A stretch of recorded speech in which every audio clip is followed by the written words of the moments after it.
দক্ষিণবঙ্গের এক শান্ত নিরিবিলি গ্রাম কল্যাণপুর। গ্রামের প্রান্তে ঘন বাঁশঝাড়ের পাশে এক প্রাচীন জীর্ণ অট্টালিকা মাথা উঁচু করে দাঁড়িয়ে আছে। স্থানীয়দের কাছে বাড়িটি রক্তপলাশের বাড়ি নামেই পরিচিত। কথিত আছে, বহু বছর আগে এক নৃশংস ঘটনা ঘটেছিল এই বাড়িতে। সেই থেকে বাড়িটি অভিশপ্ত। গ্রামের যুবক অর্ক, পেশায় একজন লেখক, ভূতের গল্প লেখার জন্য বিখ্যাত। তার মনে বরাবরই একটা অদম্য কৌতূহল ছিল এই বাড়িটি নিয়ে। গ্রামের প্রবীণদের কাছে সে বাড়ির ইতিহাস শোনে। তারা বলে, একসময় এই বাড়িতে বাস করতেন জমিদার রায়চৌধুরী ও তার পরিবার। জমিদার ছিলেন অত্যাচারী ও নিষ্ঠুর। তার সুন্দরী কন্যা পলাশের সাথে গ্রামের এক দরিদ্র যুবকের প্রেম ছিল।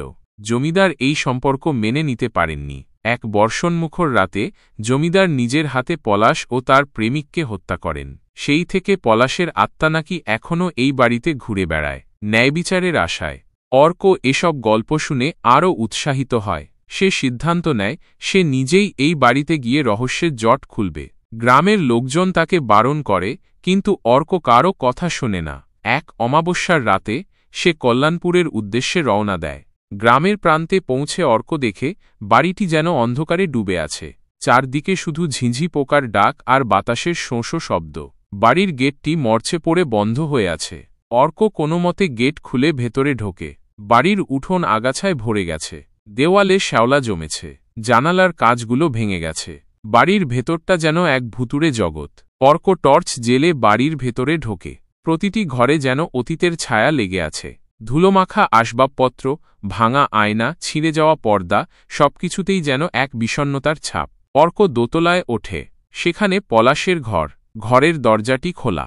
ঘরে ঢুকে অর্ক দেখে একটি পুরনো ড্রেসিং টেবিল, একটি ভাঙা আয়না আর একটি পুরনো কাঠের বাক্স।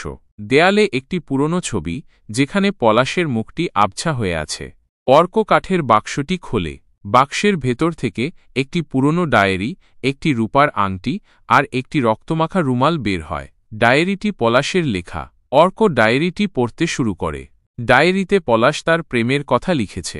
সে লিখেছে কিভাবে সে গ্রামের যুবক আকাশের প্রেমে পড়েছিল, তাদের গভীর ভালোবাসা, তাদের স্বপ্ন, সব কথা। কিন্তু সে এও লিখেছে কিভাবে তার বাবা তাদের সম্পর্ক মেনে নিতে অস্বীকার করেছিলেন। সে লিখেছে তার বাবার নিষ্ঠুরতা, তার ভয়, তার অসহায়তার কথা। ডায়েরি পড়তে পড়তে অর্কর গায়ে কাঁটা দেয়। সে যেন পলাশের যন্ত্রণা অনুভব করতে পারে। হঠাৎ ঘরের আলো নিভে যায়। অর্ক টর্চ জ্বালায়, কিন্তু টর্চের আলোও যেন দুর্বল হয়ে আসে। চারদিকে এক শীতল নীরবতা। অর্ক শুনতে পায় কেউ যেন ফিসফিস করে কথা বলছে, আমাকে মুক্তি দাও। অর্ক চমকে ওঠে। সে চারদিকে তাকায়, কিন্তু কাউকে দেখতে পায় না। সে আবার ডায়েরি পড়তে শুরু করে। ডায়েরির শেষ পাতায় পলাশ লিখেছে, যদি কেউ আমার এই ডায়েরি পড়ে, তবে সে যেন আমার ন্যায় বিচার করে, আমার বাবার পাপের শাস্তি যেন হয়। অর্ক বুঝতে পারে পলাশের আত্মা এখনও এই বাড়িতে বন্দী হয়ে আছে ন্যায় বিচারের আশায়। সে সিদ্ধান্ত নেয় পলাশের শেষ ইচ্ছা পূরণ করবে। সে পলাশের বাবার পাপের কথা গ্রামবাসীদের জানাবে, তাদের অত্যাচারের কথা তুলে ধরবে। কিন্তু তখনই অর্ক অনুভব করে কেউ যেন তার পিছু নিয়েছে। সে ঘুরে দেখে, কিন্তু কাউকে দেখতে পায় না। হঠাৎ ঘরের দরজাটি বন্ধ হয়ে যায়। অর্ক দরজার দিকে এগিয়ে যায়, কিন্তু দরজাটি যেন লোহার মতো শক্ত হয়ে গেছে। সে বুঝতে পারে সে বন্দী হয়ে গেছে। অর্ক ভয় পেয়ে যায়। সে চিৎকার করে, কিন্তু তার গলা যেন আটকে যায়। সে অনুভব করে কেউ যেন তার শ্বাসরোধ করার চেষ্টা করছে। সে মাটিতে পড়ে যায়। তার চোখ বন্ধ হয়ে আসে। যখন অর্কর জ্ঞান ফেরে, তখন সে দেখে সে পলাশের ঘরে শুয়ে আছে। ঘরের আলো জ্বলছে। সে দেখে পলাশের আত্মা তার পাশে দাঁড়িয়ে আছে। পলাশের চোখে জল। তুমি আমার কথা শুনেছ, পলাশ বলে। তুমি আমার ন্যায়বিচার করবে? অর্ক মাথা নেড়ে সম্মতি জানায়। পলাশ মৃদু হাসে। ধন্যবাদ, পলাশ বলে। এবার আমি মুক্তি পাব। পলাশের আত্মা ধীরে ধীরে মিলিয়ে যায়। অর্ক উঠে দাঁড়ায়। সে দেখে ঘরের দরজাটি খোলা। সে ঘর থেকে বেরিয়ে আসে। পরের দিন অর্ক গ্রামবাসীদের কাছে পলাশের ডায়েরি পড়ে শোনায়। গ্রামবাসীরা প্রথমে বিশ্বাস করতে চায় না, কিন্তু অর্কর কথা শুনে তাদের চোখে জল আসে। তারা বুঝতে পারে জমিদার রায়চৌধুরী কত বড় পাপ করেছিলেন। গ্রামবাসীরা সিদ্ধান্ত নেয় তারা পলাশের আত্মার শান্তি কামনা করবে। তারা জমিদার রায়চৌধুরীর নামে একটি স্মৃতিস্তম্ভ তৈরি করে, যেখানে পলাশের নাম লেখা থাকে। সেই থেকে রক্তপলাশের বাড়ি শান্ত হয়ে যায়, আর কেউ সেই বাড়িতে ভূতের অস্তিত্ব অনুভব করে না। অর্ক তার লেখা শেষ করে রক্তপলাশের কান্না। কয়েক বছর পর অর্ক আবার কল্যাণপুরে ফিরে আসে। সে দেখে রক্তপলাশের বাড়িটি ভেঙে ফেলা হয়েছে। সেখানে একটি স্কুল তৈরি করা হয়েছে। স্কুলের নাম পলাশ স্মৃতি বিদ্যালয়। অর্ক স্কুলের ভেতরে ঢোকে।